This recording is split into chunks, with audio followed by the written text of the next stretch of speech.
Hey everybody, this is Tasha Gwilt. So I wanted to talk about your final walkthrough.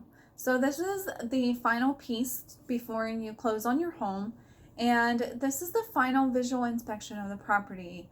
And it's done at least 5 days prior to closing. And the purpose for doing this is to make sure the home is in the same condition as when you purchased it. So you'll typically do the walkthrough with me, and we will schedule a time to go over to the home in order to inspect everything. And this is not with the home inspector, though you could have them come back out and do the final inspection with you, and there is usually a cost associated with that, but it's not that much. And of course I won't tell you what the price is because it varies. So that will just vary based upon which home inspection company you choose. So just make sure to reach out to them and figure out what that cost is associated with that final walkthrough piece that they'll go through with you.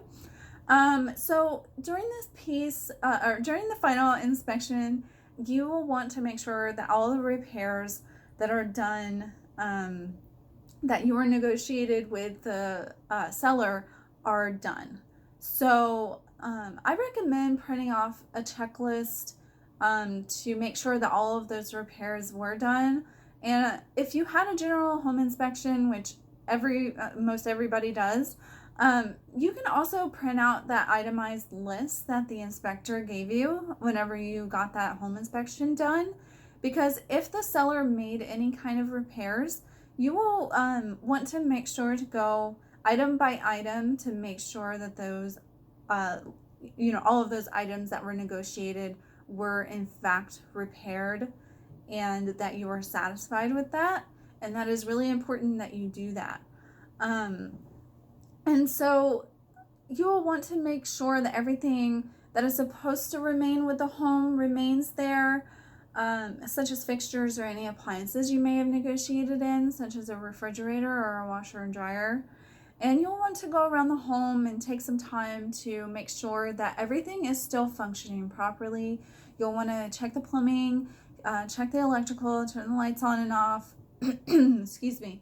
You'll want to check the, if you did have the refrigerator, washer, dryer transfer with you, maybe you want to turn those on and make sure that those work.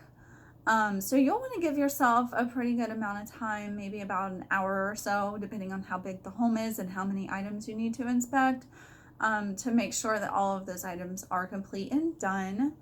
And you'll also want to check any crawl spaces, check the landscaping to make sure the landscaping isn't overgrown and there aren't items there that you don't, that wasn't there to begin with. Check the floors, check the walls for any type of major areas. Of course, if there's a scratch there, you didn't see a scratch there, it's small, maybe you don't want to ask for that, but make sure to ask for the big items. And if issues do arise, you'll want to talk to me so that way I can convey your concerns with the seller or the listing agent to make sure that those repairs or any concerns are dealt with as soon as possible.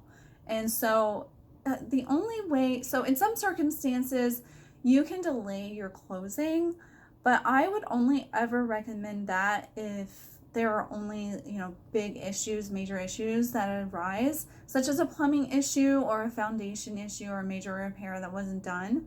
You'll want to make sure that those items are done, and if they were not, maybe you can delay closing, but like I said, I only would recommend that if a major issue arises. And so this is the final piece that's done before you close on your home to make sure that it's in the condition that you bought it in.